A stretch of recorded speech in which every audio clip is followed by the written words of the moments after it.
Hello and welcome to KoKo Language Learning Lounge. We're glad you're here. I'm Rob.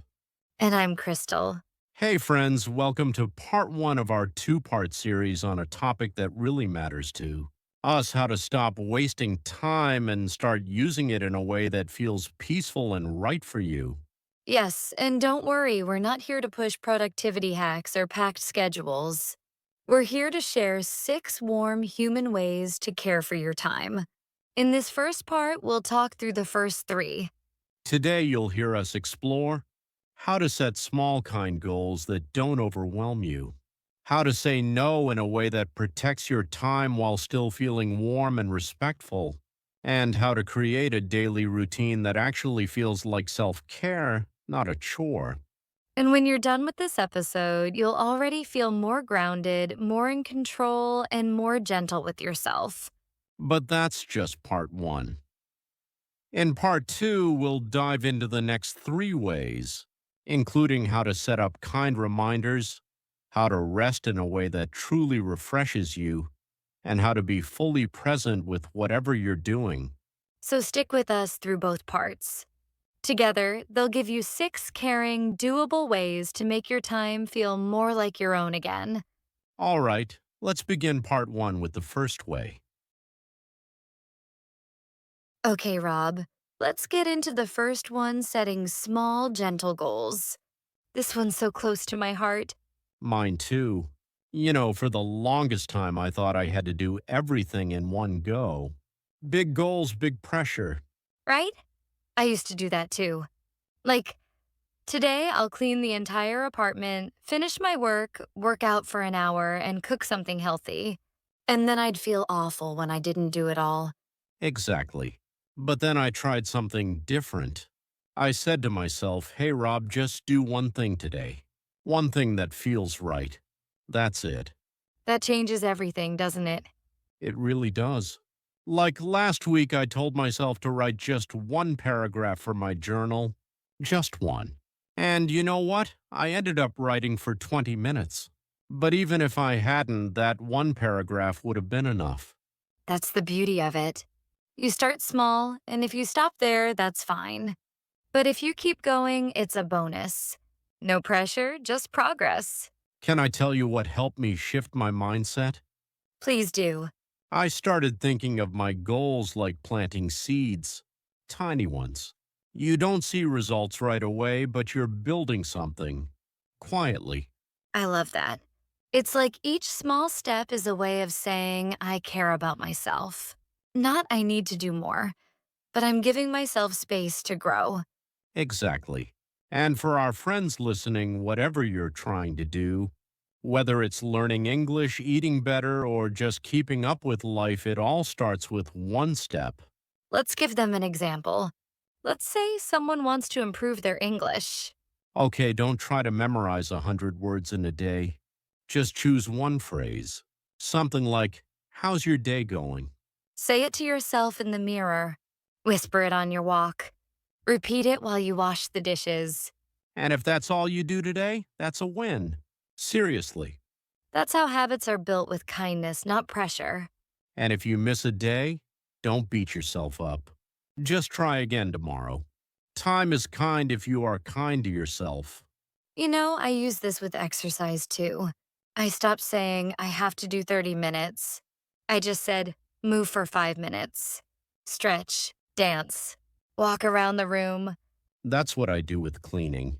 Instead of clean the kitchen, I say, just do the dishes. Once I start, I usually end up wiping the counter too. But if I don't, that's still okay. That kind of thinking really takes away the guilt, right? Oh, yeah. And it makes time feel less scary. You're not wasting time, you're using it gently. So here's what we'd say to our listeners: if there's something you want to do, try breaking it down. Not into smaller tasks, but smaller kindness. Yes. Don't ask, what's everything I need to do? Ask, what's one tiny thing I want to do today? It might be writing one sentence, or calling one friend, or drinking one glass of water. And then smile at yourself for doing it. Because you showed up for yourself. That's powerful. All right, should we sum up this one? Sure. Set one small, gentle goal each day. Just one. Let it be enough. And let that be your way of saying, I matter. Because you do. All right, on to number two. And honestly, this one took me years to learn, Me too. Saying no, it sounds simple, but wow, it's hard sometimes. especially when you don't want to hurt anyone's feelings. Exactly. Or when you're worried people might think you're lazy or selfish. But what I've realized is saying no kindly and clearly is actually one of the most respectful things you can do for others and for yourself. That's so true. It's like telling the truth in a loving way and letting people see that your time, energy, and heart are valuable. I used to say yes to everything, every little request. Can you help with this? Can you come to this meeting? Even when I was tired or overwhelmed. I remember. You were running around helping everyone but yourself. Yep. And then I'd crash. I'd get so behind on my own things. I wasn't being kind to myself at all. Same here. I used to feel guilty saying no, even for simple stuff. But then I started practicing little phrases that felt honest and gentle. What kind of phrases? Like, thanks so much for asking, but I need to rest tonight. Or, I really appreciate it, but I've got too much on my plate right now. I love that. There's no drama, just kindness and honesty. Yes, you don't owe people a long explanation. Just a clear, warm no, And sometimes the person on the other side totally understands, way more than we expect. right? One time I said no to a last minute dinner invite because I was just feeling mentally tired. And my friend said, "Oh my gosh, thank you for saying that." I was tired too. We both stayed home and felt better. I had a similar thing with work. Someone asked me to take on a last minute task on a Friday night. Old Rob would have said yes, even if it ruined my weekend. And new Rob? New Rob took a breath and said, "Hey, I want to help, but I won't be able to give it my best tonight. Can we look at it together Monday morning?" And you know what? They said, "That's fair." Yes, that's it. When you're honest, people often respect you more, not less. Exactly.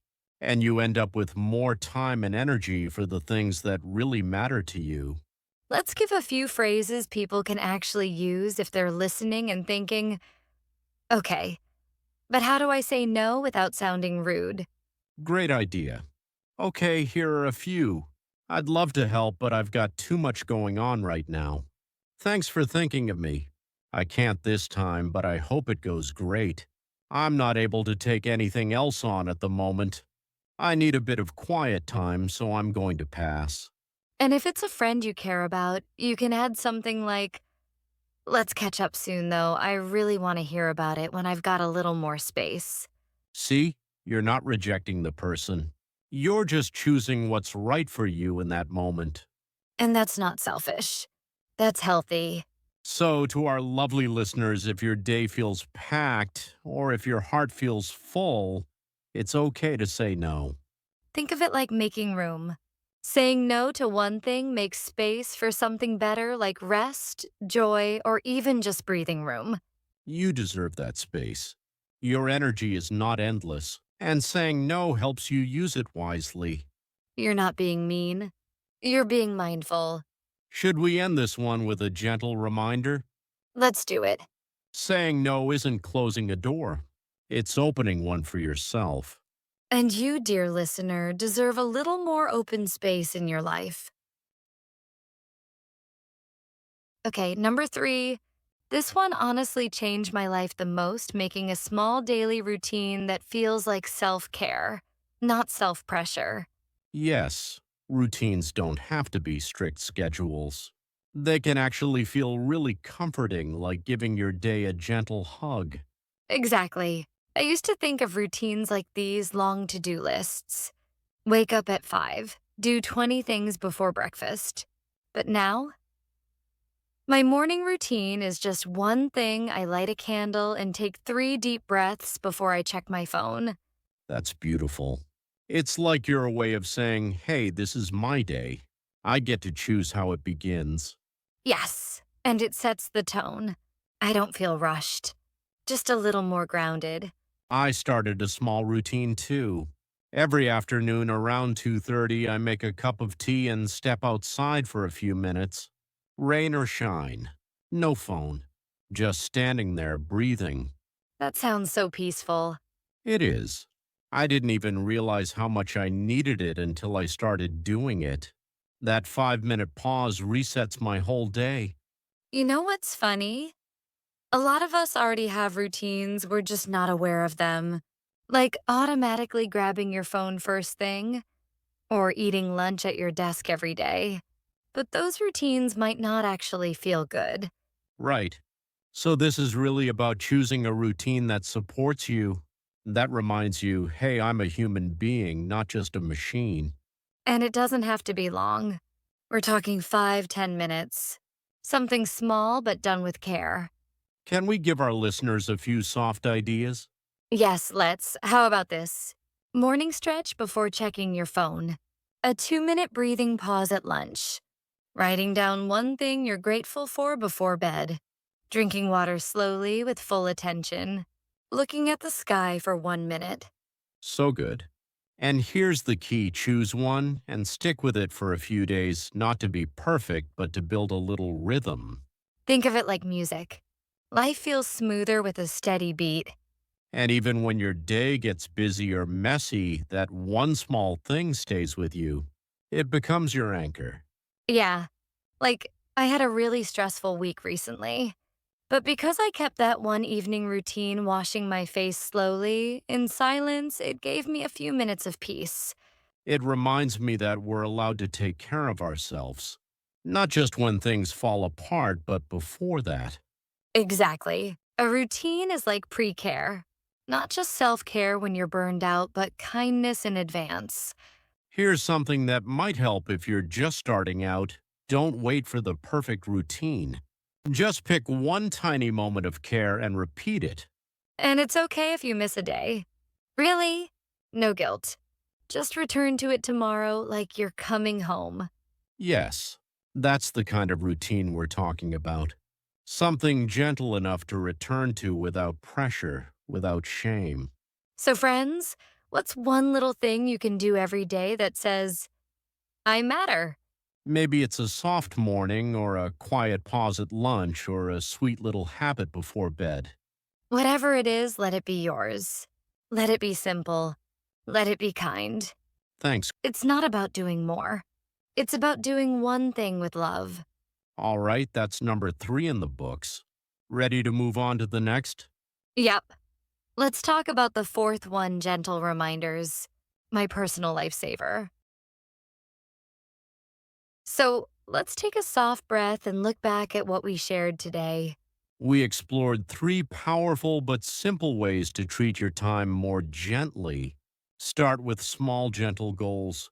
Say no kindly to protect your energy. Create a daily routine that feels like self love, not a chore. Each one gives you a little more peace, a little more space, a little more you in your day. But we're not done yet. In part 2, we'll share 3 more ways that build on everything we've talked about. We'll go deeper into how to use kind reminders, how to rest in a way that actually recharges you, and how to be truly present with whatever you're doing. So be sure to come back for part 2. You don't want to miss it, it's where it all comes together. We'll see you there, friend. Thanks for joining us on KoKo Language Learning Lounge. We'll be back soon with another episode. Until then, take care and happy learning.